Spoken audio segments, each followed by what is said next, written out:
संत लोग कहते कि तुम्हारा कन्हैया चोर है, और चोर दिन को नहीं निकलता, वो रात के 12 बजे निकलता है। इसलिए कान्हा रात को 12 बजे आए।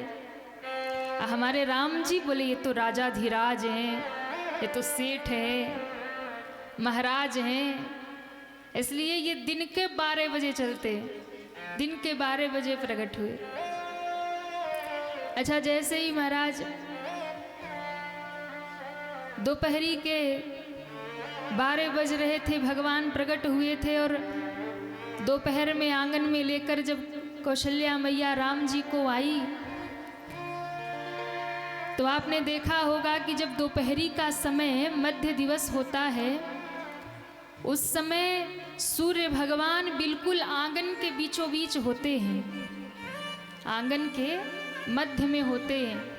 वैसे तो आजकल घर ही ऐसे हो गए कि आंगन ही नहीं रहे महाराज। आजकल वैसे जो फ्लैट में रहते उनको तो कभी सुख मिला ही नहीं आंगन का, लेकिन अब गांव में भी लोग फ्लैट जैसा ही घर बनवा रहे, या बड़ा भी मकान बनवाते तो आंगन नहीं होते। लेकिन जो पुराने मकान होंगे ना, जो पुराने घर लोगों के होते थे, उसमें क्या होता था कि चारों तरफ तो घर ही घर होता था, लेकिन घर के बीचों बीच बहुत बड़ा सा आंगन होता था, बड़ा आंगन होता था। जो पुराने घर होंगे, पहले जमाने के घर होते थे, उसमें घर के बीच में बड़े आंगन हुआ करते थे, और बच्चे उस आंगन में शाम को खेला करते। दोपहरी में माताएं कुछ सुखाना होता तो आंगन में फैला के सुखा लेती, पर आजकल आंगन रहे नहीं। कुछ समय बाद तो आने वाली पीढ़ी को पता ही नहीं चलेगा आंगन होता कैसा था, आंगन का आनंद क्या होता था। तो आंगन में दोपहर के समय जब आप देखो तो सूर्य भगवान आंगन के बिल्कुल मध्य बीचों बीच होते हैं। कौशल्या मैया के आंगन के मध्य में सूर्य भगवान थे, और जैसे ही सूर्य भगवान आकाश मार्ग में अपने रथ से जा रहे थे, इतने में उनकी नजर राम जी पर पड़ गई। राम जी पर जब नजर पड़ी तो कहते हैं सूर्य भगवान का रथ वही रुक गया। रथ समेत रवि था क्यों, रथ के सहित। देखिए, सूर्य भगवान की गति कभी रुकती नहीं है। सूर्य की अगर गति रुक जाए तो सृष्टि में प्रलय हो जाएगा, रात और दिन होना बंद हो जाएगा। सूर्य भगवान का रथ कभी रुकता नहीं, वो चलता ही रहता है। तो सूर्य भगवान का रथ जब रुका तो सूर्य भगवान ने राम जी को देख लिया। जैसे ही राम जी को देखा, इतनी सुंदर छटा थी राम जी की, ऐसा तेज निकल रहा था। सूर्य भगवान को लगा एक सूर्य तो मैं आकाश में हूँ, दूसरा सूर्य धरती पर कहाँ से आ गया। देखने लगे, तभी आंगन में पालने में पड़े राम लला का दर्शन हुआ। देखते ही सूर्य भगवान की गति रुक गई और अपने आप को भी भूल गए महाराज। गति रुक गई, अपने आप को भूल गए। अच्छा, जब सूर्य भगवान रुक गए तो अब रात ही ना हो। रात तो तभी होगी जब सूर्य का रथ आगे बढ़ेगा, पश्चिम की ओर जाएंगे, अस्त होंगे, तब तो रात होगी। रात नहीं हुई। अच्छा, सूर्य भगवान कितने दिन तक खड़े रहे?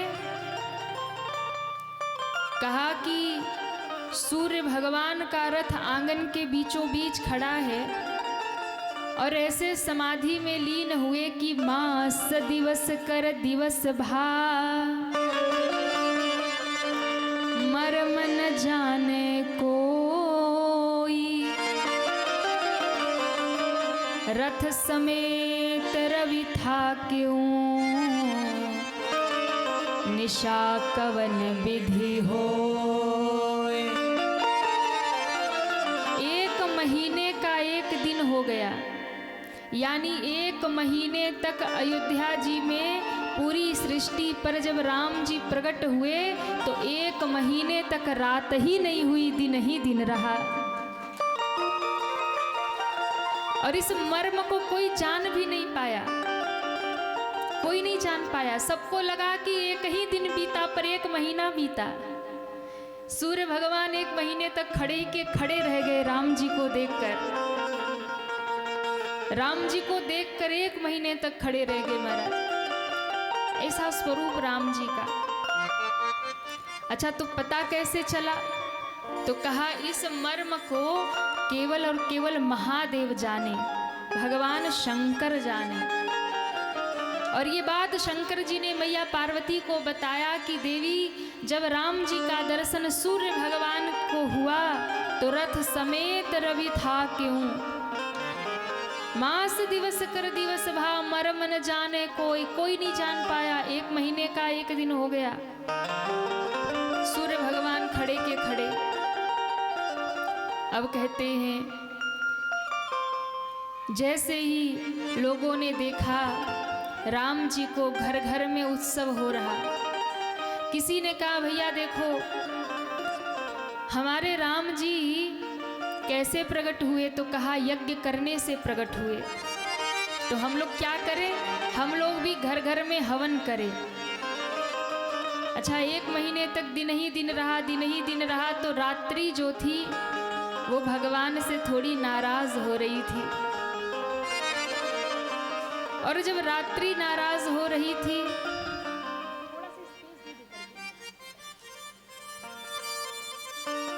रात्रि जब नाराज हो रही थी तो चंद्रमा भी भगवान से नाराज हो गए।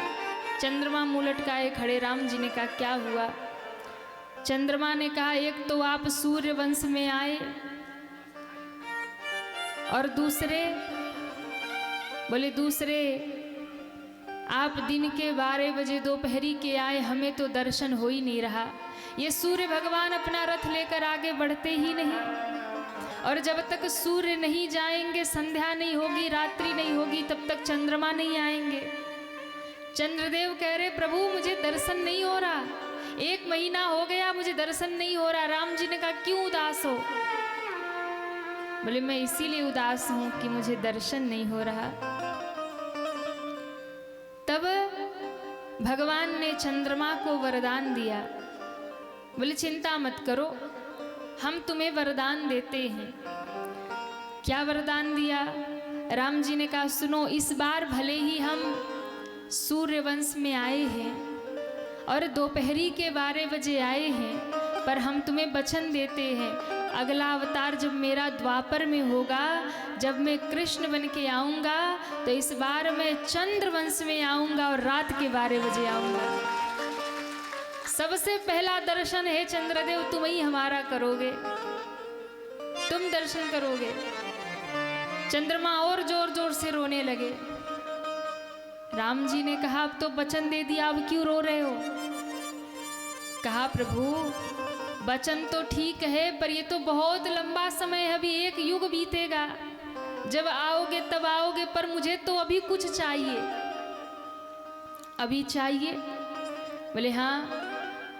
चंद्रमा जिद करने लगे। तब राम जी ने एक और वचन दिया। राम जी ने कहा सुनो, भले ही मैं सूर्य वंश में आया हूं, लेकिन कोई भी मुझे राम सूर्य कह करके नहीं पुकारेगा, दुनिया के सारे लोग मुझे रामचंद्र कह करके पुकारेंगे। बोलिए रामचंद्र भगवान की। मैं रामचंद्र बन करके सारे दुनिया में कहाऊंगा, तुम्हारा नाम मैं अपने साथ जोड़ता हूं। चंद्रमा प्रसन्न हो गए। अब संध्या देवी सोच रही है हमें दर्शन कैसे हो, रात्रि सोच रही है हमें दर्शन कैसे हो।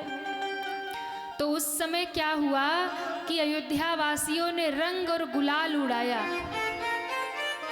और घर घर में हवन होने लगा।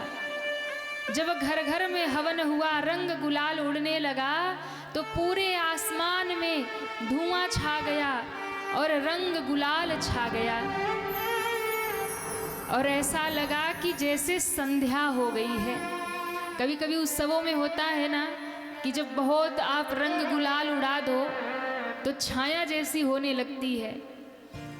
तो महाराज छाया जैसी होने लगी और धुआं ऊपर से हवन का घर घर से निकलने लगा। सब अयोध्यावासी अपने अपने घर में हवन कर रहे हैं राम जी के लिए कि भाई जिस यज्ञ से हवन से राम जी प्रकट हुए हैं हम सबको वो करना चाहिए। सब अपने घर में कर रहे हवन, घर घर से हवन का धुआं निकल रहा और घर घर के बाहर रंग गुलाल उड़ाए जा रहे। सब आपस में जब मिले तो ऐसा लगा जैसे संध्या हो गई है। और उसी समय संध्या भी रूप बदल करके धीरे से राम जी के पालने के नीचे आकर के बैठ गई और राम जी का दर्शन कर रही है। प्रभु ही मिलन आए जनुराती। रात्रि ने दिन में ही राम जी का दर्शन कर लिया। कैसे? संध्या का रूप बना करके। जब ऐसा उत्सव हुआ, रंग गुलाल उड़े, धुएं उड़े, तो रात्रि ने संध्या का रूप बनाया और धीरे से राम जी के पालने के नीचे आकर बैठ गई। अब जैसे बहुत कड़ी धूप हो और धूप में कोई वस्तु रख दो तो उसकी एक परछाई हो जाती है ना, तो राम जी के पालने की जो परछाई है, वो जो नीचे काला है, वही रात्रि है जो संध्या का रूप बना करके आई है। तो दिन और रात दोनों का मिलन जैसे हो गया। संध्या मानो दोपहरी में ही प्रकट हो गई। अयोध्या में सभी प्रसन्न हैं, घर घर में बाजे बज रहे हैं, घर घर में उत्सव मनाए जा रहे, घर घर में बधाइयाँ गाई जा रही है, घर घर में राम जी को सब आशीर्वाद दे रहे हैं। आइए उस भाव का हम सब दर्शन करें। घर घर आनंद छायो, घर घर आनंद छायो अयोध्या नगरी में। घर घर आनंद छायो अयोध्या नगरी में। घर घर आनंद छायो अयोध्या नगरी में।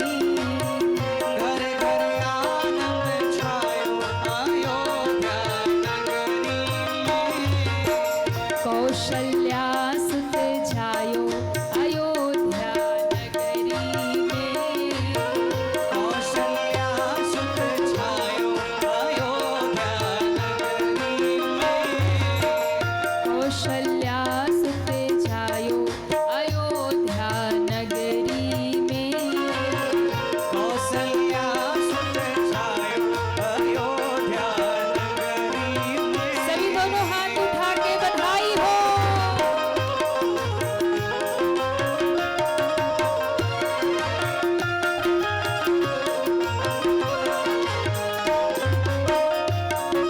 देखो अयोध्या में राम जी प्रकट हुए हैं और तड़वन्ना में भी राम जी कथा के माध्यम से प्रकट हुए। घर घर में उत्सव हो रहा अयोध्या के। और मैं कहूँ राम कथा के आने से तड़वन्ना के भी घर घर में उत्सव हो रहा है। किसी का नृत्य करना हो, किसी के पांव थिरक रहे तो खड़े हो सकते हैं। ऐसा उत्सव रोज रोज नहीं मिलता। हरि बोल।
दर्शन करने के लिए अयोध्या चल पड़े। जैसे अयोध्या की ओर चले, रास्ते में काक भुसुंडी जी मिल गए। बाबा प्रणाम। बाबा ने कहा खुश रहो बेटा। जैसे ही आगे बढ़े, काक भुसुंडी जी पीछे लग गए।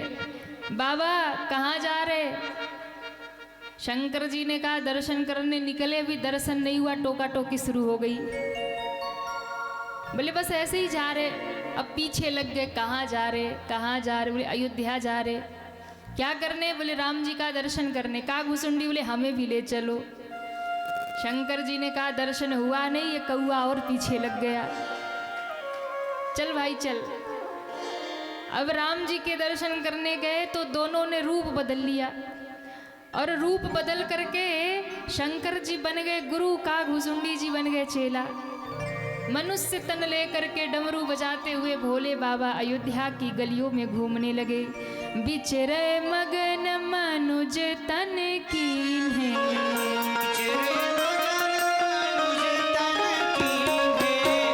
बिचरे मगन मनुज तन कीन्हे,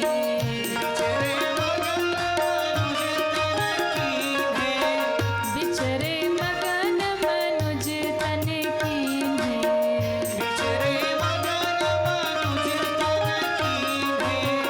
काग भुसुंडी संग शिव जी ने,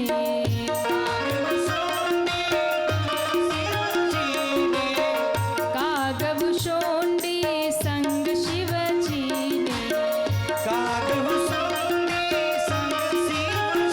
ने, डमरू आके बजायो। ऐसे नहीं, दोनों हाथ ऊपर करिए सभी, पूरे पूरे पीछे तक, पूरे पूरे हाथ ऊपर करिए और तालियां बजाते हुए।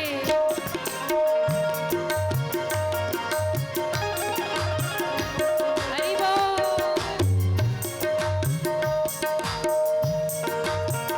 डमरू आके बजायो, डमरू आके बजायो, अयोध्या नगरी में,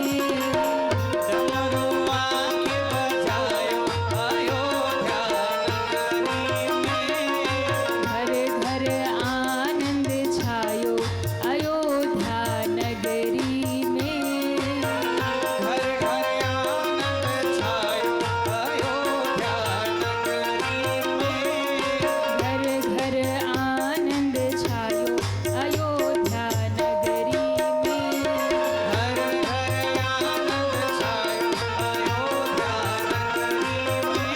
घर घर आनंद छायो, अयोध्या नगरी में, घर घर आनंद छायो, अयोध्या नगरी में, कौशल्या सुत जायो, अयोध्या नगरी में,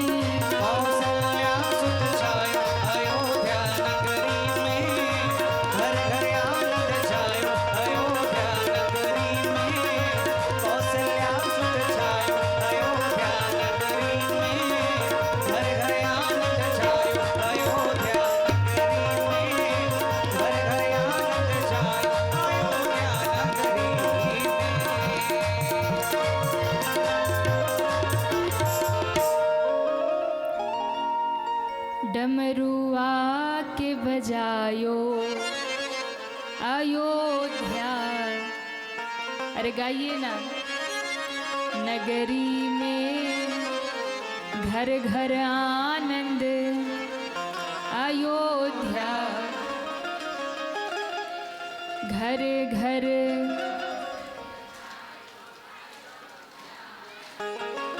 भोजन करके आए हैं। एकादशी तो कल है ना, आज ही से व्रत शुरू हो गया क्या? सबने भोजन किया है? राम नाम में आलसी, भोजन में हम नहीं कह रहे, आप खुद ही कह रहे। ऐसा है क्या? ऐसा है? नहीं नहीं, तड़बन्ना वाले अच्छे, उठाइए पूरे पूरे हाथ। घर घर आनंद,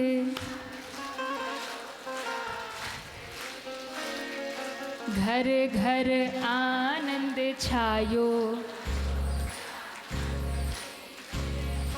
कौशल्या सुत जायो। इतने जोर से गाओ ना अयोध्या तक आवाज पहुंचे। घर घर आनंद,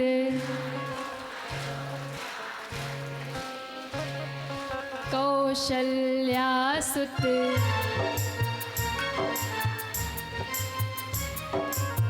नेति नेति कही महिमा गाए।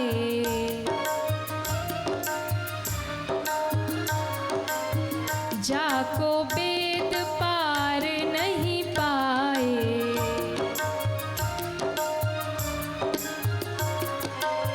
अरे सोई बेटा बन आयो। पूरे पूरे हाथ ऊपर करिए सभी लोग, पूरे पूरे हाथ ऊपर और एक साथ तालियां बजाते हुए।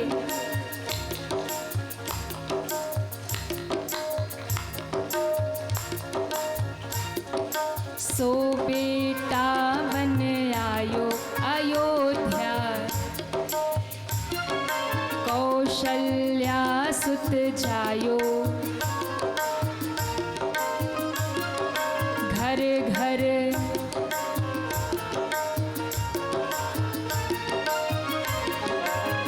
दुई सुत मातु सुमित्रा जी के। सुमित्रा मैया के कितने लाला हैं? दुई सुत मातु सुमित्रा जी के। दुई सुत लखन शत्रुघ्न नख सिखनी के।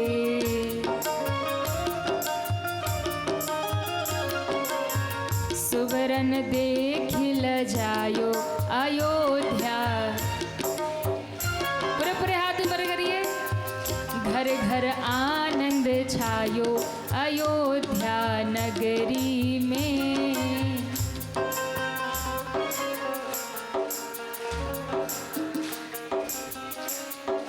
कौशल्या सुत जायो अयोध्या नगरी में। कौशल्या सुत जायो अयोध्या नगरी में। घर घर आनंद छायो अयोध्या नगरी में। घर घर आनंद छायो अयोध्या नगरी में। अयोध्या नगरी में। अयोध्या नगरी में। अयोध्या नगरी में। अयोध्या नगरी में। अयोध्या नगरी। बोलिए भक्तवत्सल भगवान की जय हो। भगवान राम के प्रकट होने पर खूब उत्सव अयोध्या में हो रहा। धीरे धीरे समय बीता, नामकरण का अवसर आया। गुरुदेव वशिष्ठ के द्वार पर दशरथ जी महाराज गए। दशरथ जी ने चरणों में गिरकर गुरुदेव को प्रणाम किया और कहा, हे गुरुदेव, आपकी बड़ी कृपा, आपके आशीर्वाद के प्रसाद से मेरे घर में जहाँ एक भी बेटा नहीं था वहाँ 4-4 बेटे हो गए। सब मैया शांति बनाओ। ओ मैया बैठ जाइए सभी। हाँ, जिनको पानी चाहिए वो शांति से पियो पानी। बताओ, यहाँ पानी भी चल रहा है, बैठे बैठे सब सिस्टम मिल रहा है। अब व्यास जी को 4 घंटा कोई पूछे ही नहीं, और खुद गिलास पे गिलास। जय हो जय हो। बोले अयोध्या धाम की। गुरुदेव आपकी कृपा से हमारे आंगन में 4-4 बेटे आ गए। देखिए, संत का जो जीवन होता है ना, वो दूसरों के लिए ही होता है। अपना दुख सुख, कभी भी जो महात्मा होते हैं ना, उन्हें स्वयं के सुख की चाह नहीं होती है। लेकिन अगर उनकी शरण में कोई भक्त है, शिष्य है, तो वो संत चाहते हैं, वो महात्मा चाहते हैं, वो गुरु चाहते हैं कि मुझे कोई सुख मिले ना मिले, लेकिन जो मेरी शरण में शिष्य है उसके घर में सदैव सुख और संपन्नता बनी रहे। महात्माओं का जो जीवन होता है वो दूसरों के लिए ही होता है। वो दूसरों के कष्ट को अपने ऊपर धारण कर लेते हैं। एक बात और कहे, आप लोगों के ऊपर दुख आता है, विपत्ति आती है, कष्ट आती है ना, तो आप लोग गुरु जी से जाके बता देते हो, संतों से कह देते हो, भगवान से कह देते हो। लेकिन संतों के जीवन में भी कष्ट आता है। ऐसा नहीं कि जो भजनानंदी उनके जीवन में कष्ट नहीं आता, बल्कि मैं कहूँ कि भजन करने वाले के जीवन में और कष्ट आता है। भगवान जब अपनी शरण में किसी भक्त को लेते हैं ना, तो उसको पूर्ण रूप से निर्मल करके स्वीकार लेते हैं। और उसके जीवन का जो भी कुछ प्रारब्ध रहता है ना, वो सब प्रभु मिटा देना चाहते हैं, समाप्त कर देना चाहते हैं। कई बार लोग कहते हैं कि हम तो बहुत भजन करते हैं पर बहुत परेशान रहते हैं। देखिए, आप भजन करेंगे तो इसका अर्थ ये नहीं कि आपके जीवन में दुख नहीं आएगा। आप भक्ति करोगे तो इसका मतलब ये नहीं कि आप परेशान नहीं होगे। भक्तों को तो और कष्ट सहना पड़ता है। मीराबाई भक्ति करने चली तो जहर का प्याला भी पीना पड़ा। प्रहलाद भक्ति करने चले तो पिता ने ही मारने का प्रयास किया। जितने भी भक्त हुए, संत हुए, सबको जीवन में कष्ट उठाना ही पड़ा। लेकिन ध्यान रखना, भक्त के जीवन में कष्ट जरूर आता है, लेकिन वो कष्ट उस भक्त का कुछ बिगाड़ नहीं पाता है जो भगवान की शरण में रहता है। कष्ट में भी, दुख में भी, समस्याओं में भी वो भक्त प्रसन्न रहता है। वो भक्त प्रभु की कृपा का अनुभव करता है। देखिए, संसारी में और सत्संगी में यही अंतर होता है। संसारी लोग थोड़ा सा दुख आएगा रोने बैठ जाएंगे, ऐसा हो गया, ऐसा हो गया। पर जो भक्त है, जो संत हैं, बड़े से बड़ा कष्ट आ जाए तो भी मुस्कुराते रहेंगे। सब प्रभु की कृपा है, सब उनकी इच्छा है। और भक्त यही कहता है कि जो मेरे प्रभु चाहते हैं वो मुझे स्वीकार है। यदि वो मुझे दुख देना चाहते तो मुझे दुख स्वीकार है। राजी हैं हम उसी में जिसमें तेरी रजा है। सुख दे दे तो भी वाह वाह है, और दुख दे दे तो भी वाह वाह है। सुख भी मुझे प्यारे हैं, दुख भी मुझे प्यारे हैं। छोड़ू मैं किसे भगवन, दोनों ही तुम्हारे हैं। दुख भी तेरा बनाया है, सुख भी तेरा बनाया है। मैं आपको एक सच्ची घटना बताऊं। बंगाल के एक परम भक्त हुए। कलकत्ता के काली मंदिर में माँ काली का पूजन करते। नाम आप सबने सुना होगा, स्वामी रामकृष्ण परमहंस, जिनके शिष्य इतने महान हुए, जिनका नाम आज हर एक सनातनी की जुबान पे रहता है। स्वामी विवेकानंद जी महाराज, जिन्होंने विदेशों में भी जाकर के सनातन धर्म का झंडा लहराया। ऐसे परम महान शिष्य जिनके हुए, ऐसे स्वामी विवेकानंद जैसे जिनके शिष्य हुए, स्वामी रामकृष्ण परमहंस के जीवन की घटना।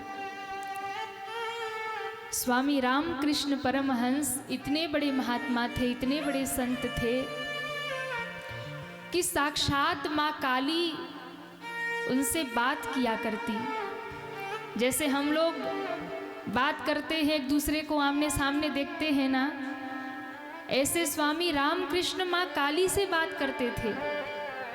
माँ कालिका उनके संग बैठती थी, उनके संग बात करती थी। मैया काली को वो अपने हाथों से भोजन कराते थे। ये इसी कलयुग की घटना है, ऐसा नहीं कि ये सतयुग की घटना है। जो लोग कहते हैं कि भगवान होते ही नहीं हैं, उन महापुरुषों का जीवन उठा के पढ़ो ना। वो कोई सतयुग त्रेता द्वापर के नहीं थे महात्मा, इसी कलयुग के महात्मा थे। माँ काली उनके हाथ से भोजन करती थी, माँ भगवती जगदम्बा उनसे बात करती थी। एक बार विवेकानंद जी ने पूछा कि गुरुदेव, क्या सच में काली माँ आपसे बात करती हैं क्या? बोले हाँ करती हैं। तो कैसे, आपको माँ का दर्शन कैसे हुआ? मुझे भी तो उन्हें दिखाइए ना, मुझे भी तो उनसे बात कराइए ना। बोले ठीक है, बहुत आसान है उनसे बात करना। कल सुबह तुम हमारे साथ, जब हम स्नान करने नदी जाएंगे, तुम भी हमारे साथ चलना। बोले ठीक है।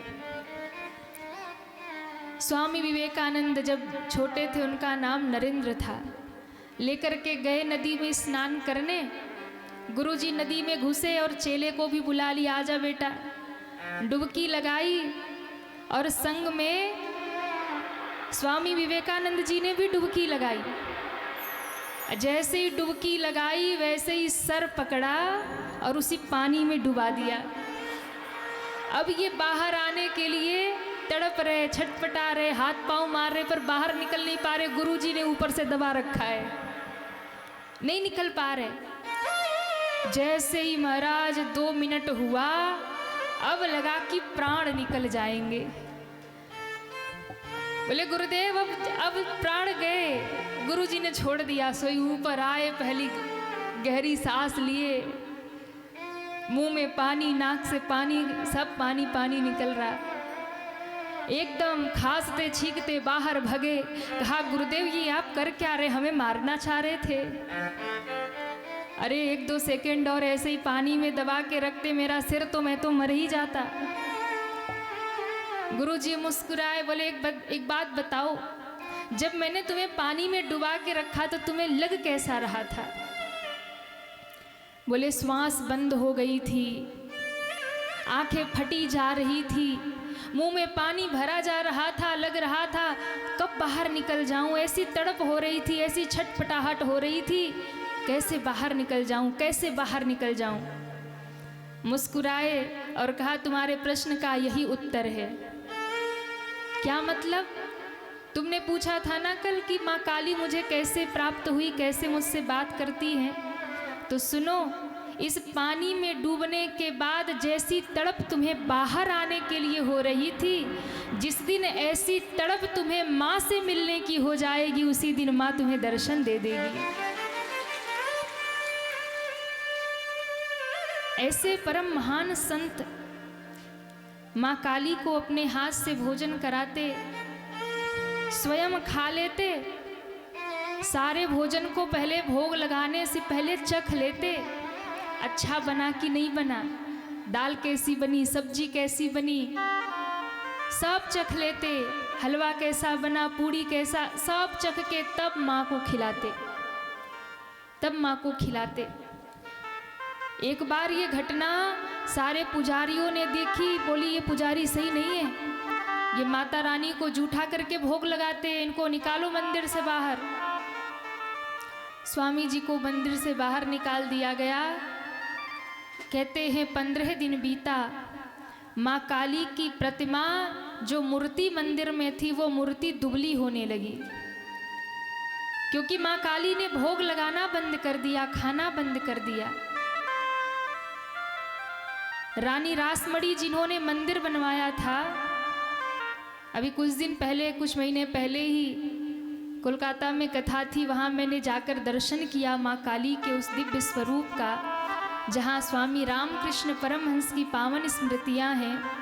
और वास्तव में वो दिव्य माँ भगवती जो विराजमान है, आपको देखकर नहीं लगेगा कि वो कोई मूर्ति है। आप जब दर्शन करेंगे ना, आपको लगेगा साक्षात माँ कालिका बैठी वहाँ दर्शन दे रही है। ऐसा दिव्य स्वरूप है वो। एक संत की तपस्या है वहाँ, एक संत की महिमा है वहाँ।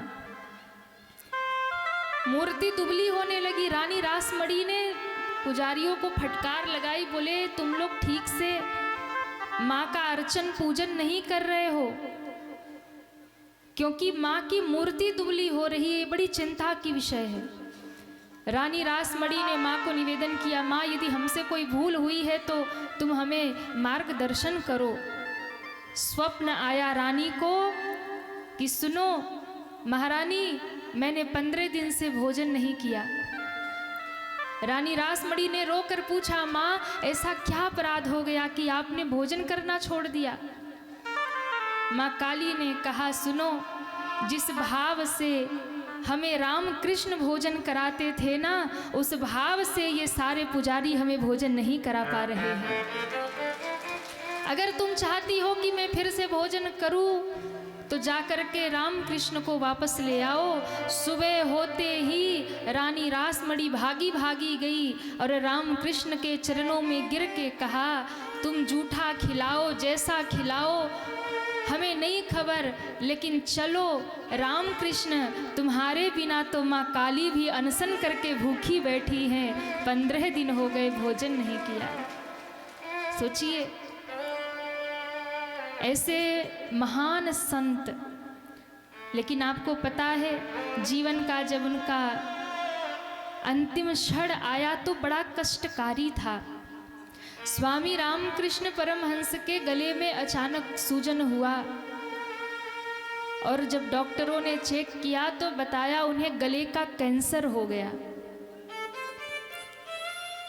अब आप सोचिए, जो इतने बड़े भक्त थे उनको कैंसर हो गया गले का, और इतनी पीड़ा, इतना कष्ट हुआ अंत समय में उनको।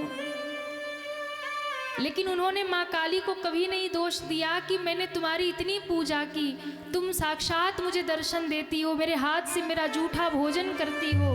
स्वयं खाकर वो माँ को खिलाते थे, लेकिन माँ को उलाहना नहीं दिया कि मेरे साथ इतना ऐसा क्यों हो रहा है। अंतिम 1 वर्ष उनके जीवन के बड़े कष्टकारी। गले में जब कैंसर हो गया सूजन के कारण, अब तो इतना कष्ट हो गया कि जल भी ग्रहण नहीं कर पा रहे हैं। भोजन करने की बात तो दूर, जल भी ग्रहण नहीं कर पा रहे गले से। लेकिन उनके चेहरे पर उसका कोई कष्ट नहीं था, कोई दुख नहीं था, प्रसन्न रहते थे, भजन करते रहते थे। कोई आता था ना तो आंख बंद कर लेते थे, कराहने लगते थे, और जब कोई सब चले जाते थे तो उठकर बैठ जाते थे और खूब हंसते थे, खूब प्रसन्न रहते, खूब माँ का नाम सुमरन करते, भजन करते। एक बार उनके सेवक ने कहा कि ठाकुर, हमें तो लगता है कि आप कुछ नाटक नहीं कर रहे हैं। कोई आता है तो कराहने लगते हैं और जाता है तो हंसने लगते हैं। कहा कि देखो, अपनी साधना को हमें दुनिया को नहीं दिखाना है। मैं अपने दुख के साथ प्रसन्न हूं कि माँ ने अगर मुझे दुख दिया है तो वो मेरी माँ जाने उसने मुझे ऐसा दुख क्यों दिया है। मैं उसे दुख क्यों मानूं। मेरी माँ ने मुझे जो भी दिया है वो तो मेरी माँ का प्रसाद है। उसने मुझे कैंसर दिया तो वो भी मेरा प्रसाद, वो भी प्रसाद है उसका। यदि मैं उसके सुख को पाकर के प्रसन्न होता हूँ और उसके दुख को पाकर के मैं उलाहना देने लग जाऊं तो ये मेरी निष्ठा पर आक्षेप हो जाएगा। लेकिन जब इतना असहनीय कष्ट हुआ कि जल भी नहीं पी पा रहे, तब एक दिन स्वामी विवेकानंद जी ने हाथ जोड़ करके निवेदन किया। कहा, गुरुदेव एक बात कहें। ठीक है, आप माँ का प्रसाद समझ रहे हैं, बहुत इलाज करवाया, ये मना करते थे मुझे कोई इलाज नहीं करवाना, मुझे कोई दवा नहीं खानी, ये माँ का विधान है, ईश्वर का विधान है, मुझे स्वीकार है। पर शिष्यों ने बहुत इलाज करवाया, गले में कैंसर था, जल भी निगलना मुश्किल था। स्वामी विवेकानंद ने हाथ जोड़ के कहा, गुरुदेव हमसे आपका ये कष्ट देखा नहीं जा रहा, माँ को कह दो ना, निवेदन कर दो ना कि वो आपका कष्ट हर ले, ये रोग आपका ठीक कर दे। उन्होंने कहा, बेटा ये माँ का प्रसाद है, माँ का विधान है, जो विधान है उसे पूरा होने दो, जो प्रारब्ध है उसे पूरा होने दो। हो सकता है कहीं कुछ रहा होगा, वो माँ इस माध्यम से पूरा कर रही है। जो भी हो रहा है अच्छा हो रहा है, इसी जन्म में हो जाने दो, नहीं तो फिर इसे भोगने के लिए अगला जन्म लेकर आना पड़ेगा। इसी जन्म में सब पूरा हो जाने दो, ये माँ का विधान है और माँ के विधान में बाधा डालना ठीक नहीं है। तो गुरुदेव इतना तो कह दो, ठीक है तुम्हारा आपका जो ये कष्ट है, ये जो दुख है वो भले ही ना हरे, पर माँ से प्रार्थना इतना तो कर दो कि इतना आपका जो गले का सूजन है, जो गले का दर्द है, वो इतना तो ठीक हो जाए कि कम से कम जल पी पाओ, भोजन कर पाओ, इतना तो गला ठीक हो जाए। रामकृष्ण जोर जोर से हंसते, लेकिन जब बार बार जिद करने लगे तो कहा ठीक है, तुम कहते हो तो मैं माँ से कह दूंगा कि वो मेरा गला कम से कम इतना ठीक कर दे कि मैं भोजन कर लूँ, जल पी लूँ। तुम कह रहे हो तो मैं माँ से कहूँगा। दूसरे दिन जब ध्यान में गए, समाधि में गए, माँ से वार्ता हुई, माँ से बातचीत हुई, तब माँ से प्रश्न कर ही लिया कि माँ कम से कम इतना तो गला ठीक करूँ कि भोजन कर लूँ, जल पी लूँ। मेरे शिष्य मुझे देख करके बड़े दुखी हो रहे, बड़े तड़प रहे हैं। माँ ने कहा ठीक है, लेकिन मैं तुम्हें जो उत्तर दे रही हूँ उससे तुम संतुष्ट हो जाओगे। माँ ने कहा कि तुम अपने गले को ही अपना मान कर क्यों बैठे हो? राम कृष्ण, क्या तुम अपने ही गले से भोजन करोगे? तुम्हारे इतने भक्त हैं, इतने शिष्य हैं, क्यों नहीं उनके गले से ही तुम भोजन और जल स्वीकार कर लो? क्या तुम्हारे गले ने ठेका ले रखा है कि तुम इसी गले से भोजन करोगे? ध्यान समाधि से बाहर आते ही रामकृष्ण जोर जोर से हंसने लगे, जोर जोर से हंसने लगे। सब शिष्य दौड़े दौड़े आगे, गुरुदेव क्या हो गया? स्वामी विवेकानंद जी ने पूछा, गुरुदेव क्या हो गया? कहा सुनो, मैंने पहले ही कहा था कि माँ से ऐसे प्रश्न करना ही नहीं है। अरे तुम कहते हो कि मैं अपने गले से जल पीऊं, भोजन करूं। माँ ने तो कहा कि क्या तुझे अपने ही गले से भोजन करना है? अरे तुम्हारे जितने शिष्य भक्त हैं उनके गले से भी तो तुम उन भोजन को और जल को ग्रहण कर सकते हो। अरे विवेकानंद,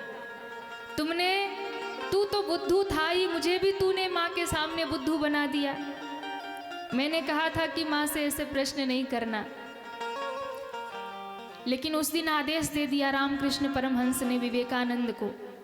कहा सुनो, अब तुम जब भी भोजन करना, जब भी जल पीना, तो तुम यही समझ के करना कि तुम भोजन नहीं कर रहे हो, तुम जल नहीं पी रहे हो, तुम्हारे गले से तुम्हारे गुरुदेव ही भोजन कर रहे हैं और जल ग्रहण कर रहे हैं।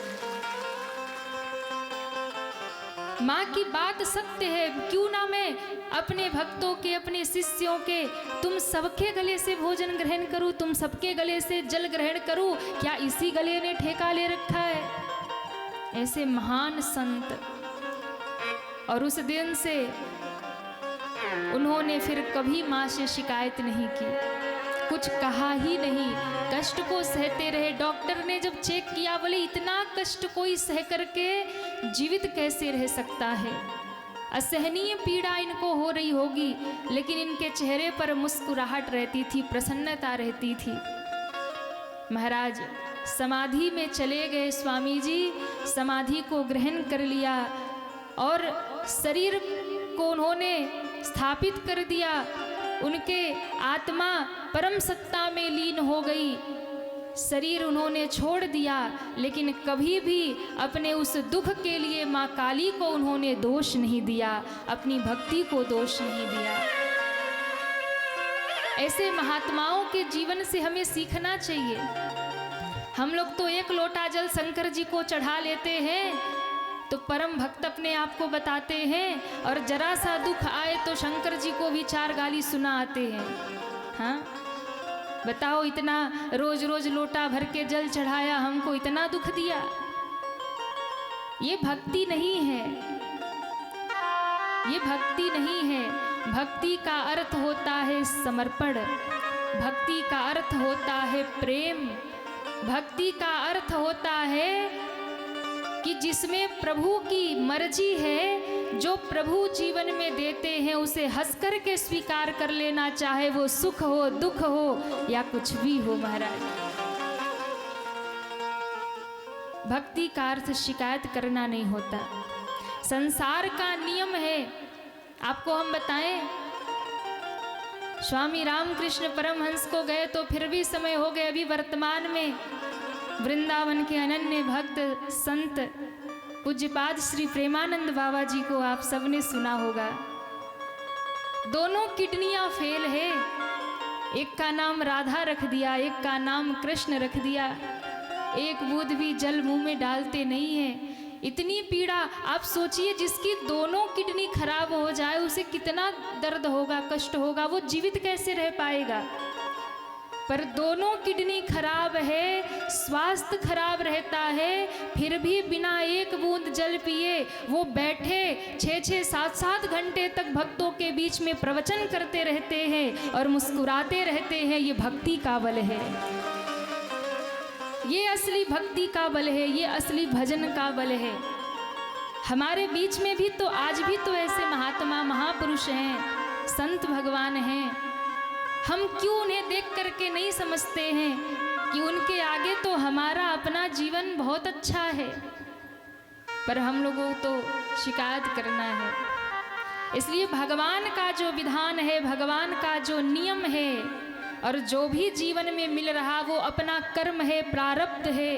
हमें नहीं पता क्यों मिल रहा है, पर भगवान को पता है क्यों मिल रहा है। इसलिए जो भी मिल रहा है उसे हंस कर के स्वीकार कर लो महाराज। ये भगवान का विधान है। एक झोली में फूल भरे हैं, एक झोली में कांटे। दुनिया में देखो ना, किसी के जीवन में फूल ही फूल है, किसी के जीवन में कांटे ही कांटे हैं। पर कोई कांटों पर भी मुस्कुरा करके चलता है, कोई फूलों में भी रो रो के रहता है। हाँ? कोई झोपड़ी में भी प्रसन्न रहता है, कोई महलों में भी रोता रहता है। एक झोली में फूल भरे हैं, एक झोली में कांटे। एक झोली में फूल भरे हैं, एक झोली में कांटे। तेरे बस का कुछ भी नहीं है, तेरे बस का बांटने वाला बाटे। अरे रे कोई कारण होगा, अरे रे कोई कारण होगा, अरे कोई कारण होगा, अरे रे कोई कारण होगा। एक झोली में फूल भरे हैं, एक झोली में कांटे। एक झोली में फूल भरे हैं, एक झोली में कांटे। तेरे बस का कुछ भी नहीं है, तेरे बस का कुछ भी नहीं है, बांटने वाला बाटे। अरे रे कोई कारण होगा, अरे रे कोई कारण होगा। अरे रे कोई कारण होगा, अरे रे कोई कारण होगा। पहले बनती है तकदीरें, फिर बनते हैं शरीर। पहले बनती है तकदीरें, फिर बनते हैं शरीर। हमारा और आपका जन्म होने से पहले ही पूर्व कर्म के अनुसार, पूर्व जन्म में क्या पाप किया, क्या पुण्य किया, शरीर बनने से पहले ही भाग्य लिख दिया गया। कहाँ जाएगा, कहाँ जन्म लेगा, कितना दुख पाएगा, कितना सुख पाएगा, क्या करेगा, लिख दिया गया। पहले बनती है तकदीरें, फिर बनते हैं शरीर। पहले बनती है तकदीरें, फिर बनते हैं शरीर। कोई राजा कोई भिखारी, कोई राजा कोई भिखारी, कोई राजा कोई भिखारी, कोई संत फकीर। अरे रे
मिल जाए पर नित कतर से नैन। तन को विस्तर मिल जाए पर नींद कतर से नैन। कांटों पर सोकर भी किसी के, कांटों पर सोकर भी किसी के, कांटों पर सोकर भी किसी के मन को आए चैन। अरे कोई कारण होगा, अरे कोई कारण होगा, अरे कोई कारण होगा, अरे कोई कारण होगा। एक झोली में फूल भरे हैं, एक झोली में कांटे। एक झोली में फूल भरे हैं, एक झोली में कांटे। तेरे बस का कुछ भी नहीं है, तेरे बस का कुछ भी नहीं है, तेरे बस का कुछ भी नहीं है, बांटने वाला बाटे। अरे कोई कारण होगा, अरे कोई कारण होगा, अरे रे कोई कारण होगा, अरे रे कोई कारण होगा। अरे कोई कारण होगा, अरे कोई कारण। सभी दोनों हाथ उठा के हरि बोल। अरे कोई कारण होगा, अरे कोई कारण होगा।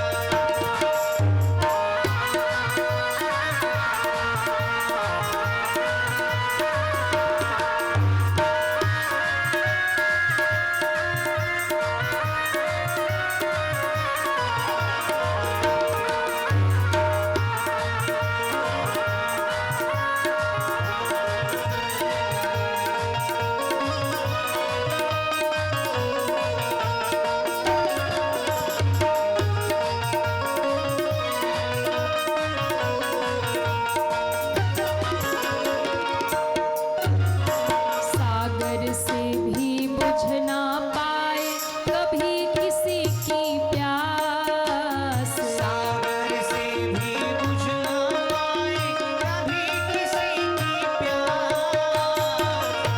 किसी को बहुत मिल गया लेकिन फिर भी अतृप्त है, अशांत है और पाने की चाह में भाग रहा है। किसी को सागर जैसा अथाह मिल गया, जीवन में सब कुछ, फिर भी दुखी घूम रहा। और किसी को थोड़ा ही मिल गया और उसी में संतुष्ट हो गया, थोड़ा मिला उसी में प्रसन्न हो गया। सागर से भी बुझ ना पाए कभी किसी की प्यास। सागर से भी बुझ ना पाए कभी किसी की प्यास। कभी एक ही बूंद में पूरी, कहीं बूंद में पूरी, कभी एक ही बूंद में पूरी हो जाती है आस। अरे कोई कारण होगा, अरे कोई कारण होगा,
बरसे भगवान। अरे कोई कारण होगा, अरे कोई कारण होगा, अरे रे कोई कारण होगा। अरे कोई कारण होगा, अरे कोई कारण होगा, अरे कोई कारण होगा। एक झोली में फूल भरे हैं, एक झोली में कांटे। एक झोली में फूल भरे हैं, एक झोली में सभी दोनों हाथ उठा के। एक झोली में फूल भरे हैं, एक झोली में कांटे। एक झोली में फूल भरे हैं, एक झोली में कांटे। तेरे बस का कुछ भी नहीं है, तेरे बस का कुछ भी नहीं है, तेरे बस का कुछ भी नहीं है। बांटने वाला बाटे। अरे कोई कारण होगा, अरे कोई कारण होगा, अरे कोई कारण होगा, अरे कोई कारण होगा, अरे कोई कारण होगा, अरे कोई कारण होगा, अरे कोई कारण होगा, अरे कोई कारण होगा।